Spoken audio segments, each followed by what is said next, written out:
MP Victoria Atkins. OK, tell us more about this campaign, exactly what it means. Good morning. Good morning, Nick, and thank you so much for asking about this really important strategy.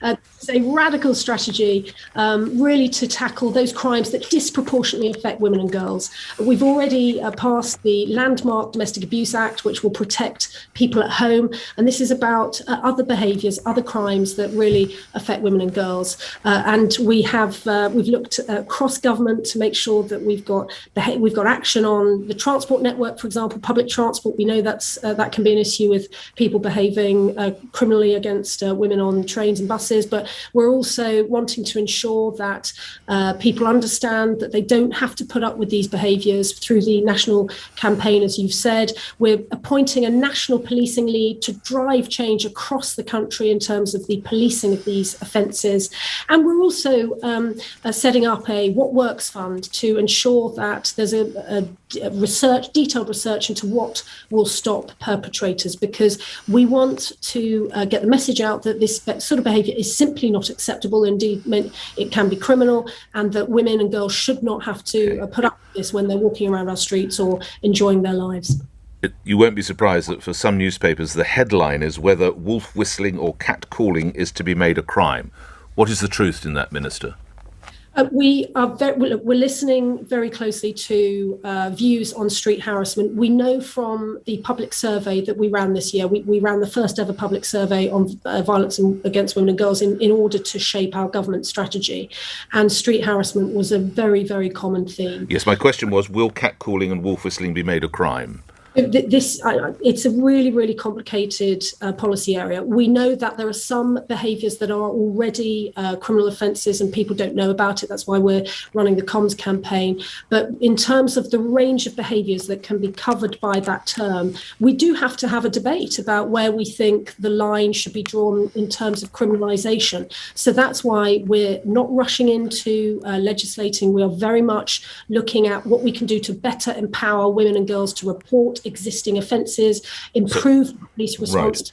Right. So I characterise the answer is you don't know yet as regards wolf whistling and catcalling. In fairness, I see this as very much the beginning of this next decade's work on tackling these crimes. Let me give you a little example. During the survey, a member of the public emailed me saying, well, look, could we have a map where you just drop a pin and say, look, this is where I feel unsafe, and give me the reasons why. So we are doing exactly that. Next month, we'll be launching an online map to help people just drop a pin so they can tell us whether they feel unsafe, perhaps because the lighting's not great or because of others. Okay. We want to gather this information, do it in a really methodical way so that when we are considering options such as legislation, we're doing it in the most effective way possible. Again, reading in the papers, a third of universities are using gagging clauses to prevent students speaking out about sexual assault. What's your advice on that? Well, today we're launching the Tackling Violence Against Women and Girls strategy, which is a radical cross-government strategy to tackle crimes that disproportionately affect women and girls. We know from the national conversation that flared up earlier this year following very, very tragic events, just how much women and girls are experiencing and have experienced in the past in terms of those sorts of crimes. We absolutely want to tackle them. These crimes are not inevitable. And so this document is a huge document across, as I say, all aspects of national and local life. In terms of education, we very much want to work with education to ensure that we're teaching girls and boys really good, healthy attitudes in terms of relationships and how they're treating each other. But also in university, we're very concerned about allegations of sexual harassment within universities. We want to ensure that universities have a consistency and a quality of standards that they're applying.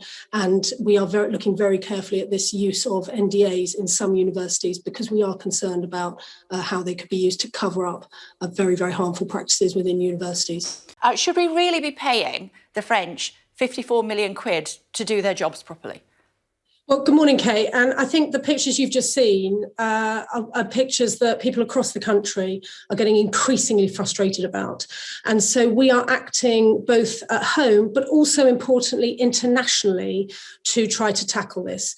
At home, just last night, we passed the scrutiny stage of the latest immigration bill to try to really fix this broken asylum system and the immigration system that we have. But importantly, internationally, it's through agreements such as the one that the Home Secretary struck last night with France that we will help to control the flow coming over to us. So there was an agreement in November where we paid for more police officers on French beaches. We believe that stopped about 7,500 people from making the trip across.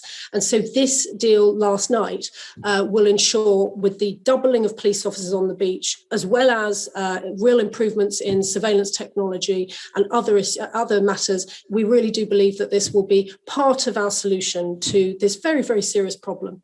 And lastly, acknowledging it's not in your remit, but you work in the Home Office, you're probably aware that another £54 million will be diverted from Westminster to France to help with the concerns over the migrant crossing. Is there any auditing of that? How will we know what that money is spent on? Are you aware? So the Home Secretary secured a very significant agreement last night with her French counterpart. We had a previous agreement in November, and this further agreement was very much... You're aware how much we sent in November, aren't you? Yes, it was 20 or so million. Yeah, you're right. Absolutely right. 28 million pounds. Nobody's quite sure what that's achieved, but we do know now that the French Navy, or the French Border Force equivalent, help shepherd boats to the UK side of the waters. What are we spending these tens of millions of pounds on then? So if I may, just on the November agreement, we know that 7,500 people were prevented from crossing the channel. And this is why we're building on this work, not just with more police officers on French beaches, but also increased surveillance technology to try to stem the flow.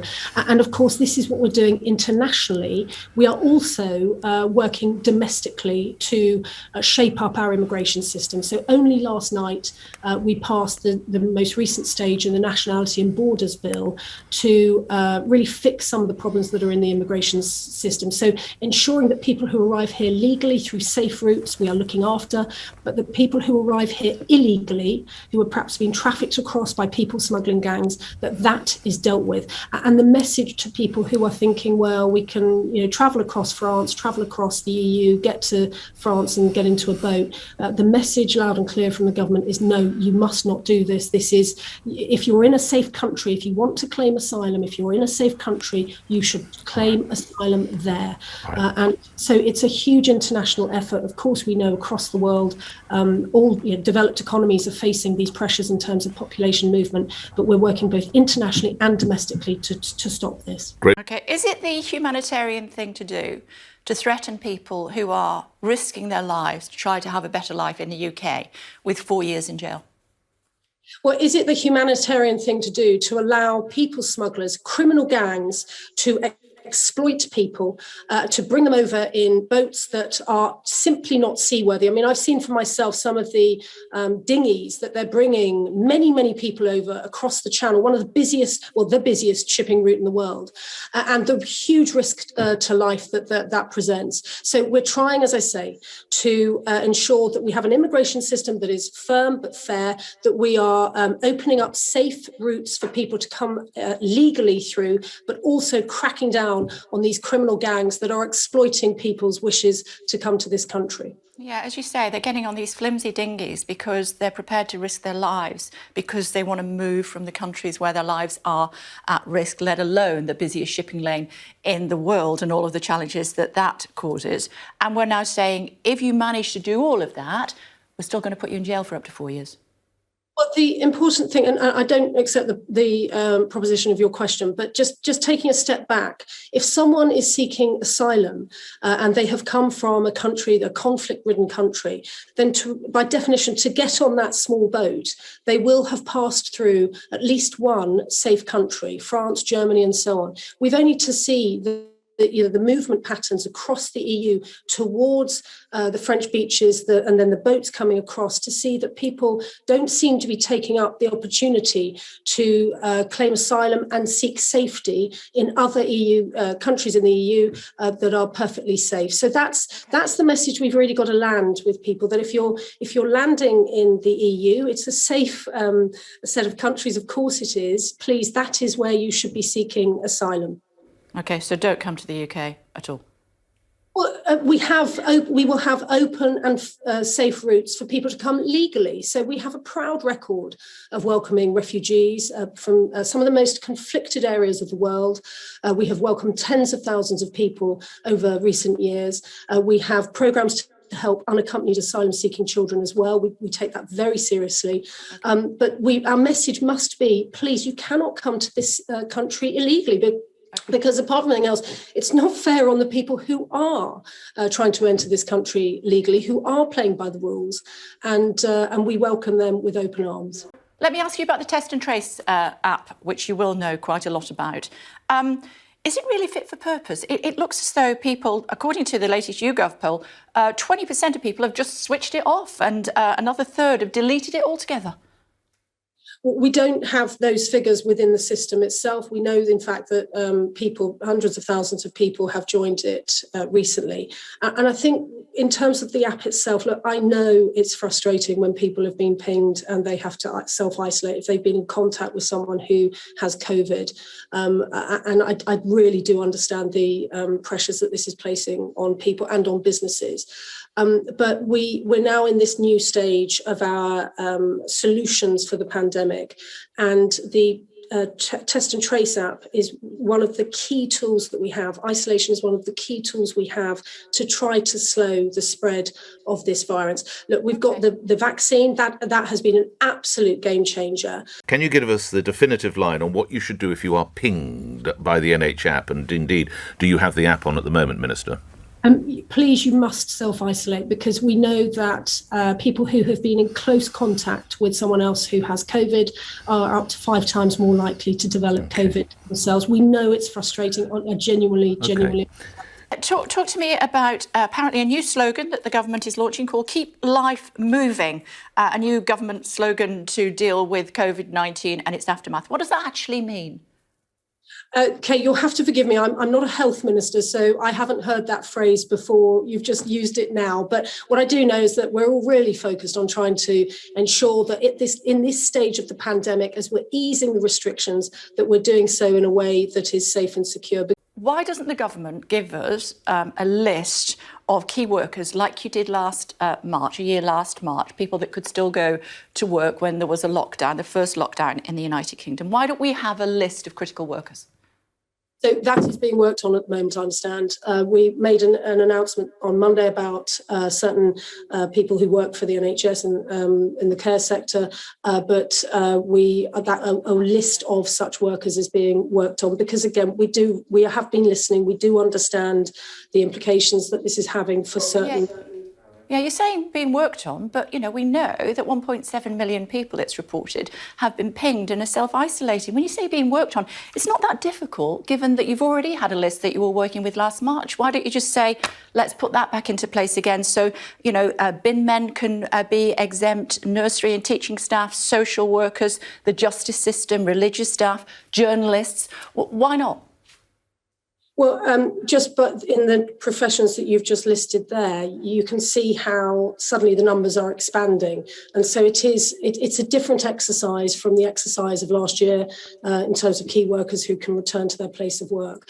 It's a slightly different exercise because the scientists will have to be calculating, how many people equals risks in terms of spreading the virus around the country. So it's a complicated exercise, but it is very much being worked on. And as I say, we made the first step this week with our announcement in relation to the NHS. Border officials will no longer be required to make basic COVID checks on arrivals in England from green and amber list countries. There'll be no need necessarily for people to say where they will be isolating for their 5 or 10 days, and there'll be no need for them to prove on every occasion when they're going to have their tests. Is that government policy? I haven't been briefed on that, so that's again not my portfolio area. But what I do know is that we are applying the policy, isn't it? Border control is part of your remit, no? Sorry? Border control, part of your remit, no? Hidden harm. So I've actually come on the programme to talk about violence against women and girls. And we're going to talk about that, but you're the government minister representing the government's policy this morning. So if you could just offer me a view on that. It is in the papers this morning. I'm sure you had a look at them before you came on. A specialist minister in those areas. But in terms of quarantine rules, we have, again, on Monday, we set out that if you've been double vaccinated, there are changes in relation to amber list countries. And of course, with red list countries, those rules still very much apply. You must not travel there. So it's not something that the government would support, loosening the restrictions on amber list countries, people coming in from those countries into the UK, whether it's from France, Spain, potentially Spain, or other countries? With other countries, there are, I understand, a series of agreements that have been set up to ensure that vaccines overseas are recognised here and vice versa. So, there's a lot of work that goes on behind the scenes to try to ensure that international travel can continue, albeit in a very, very different way from how we've understood it in years previously. How powerful is Carrie Johnson? A supportive spouse, as some would see her, or a shadowy Lady Macbeth figure, as she was seen yesterday, running the country while her husband doesn't know how to do it? I think Mrs. Johnson is married to the Prime Minister, and she's a person in her own right. I feel very uncomfortable when some people delve into descriptions such as the one you've just used. She's a professional woman in her own right. She happens to be married to the Prime Minister, and I think we should just let her get on with the job of being married to the Prime Minister, frankly. Yeah, but does that include helping run the country?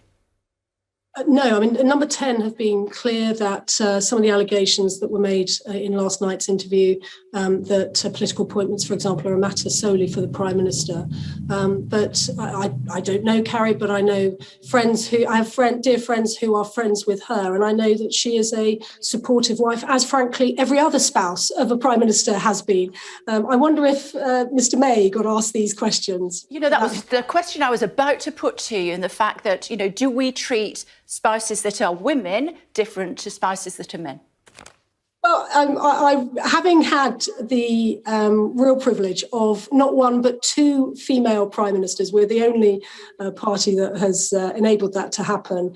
I think it's fair to say that, people will judge for themselves if there has been a difference in the treatment between the husbands of prime ministers as opposed to the wives of prime ministers.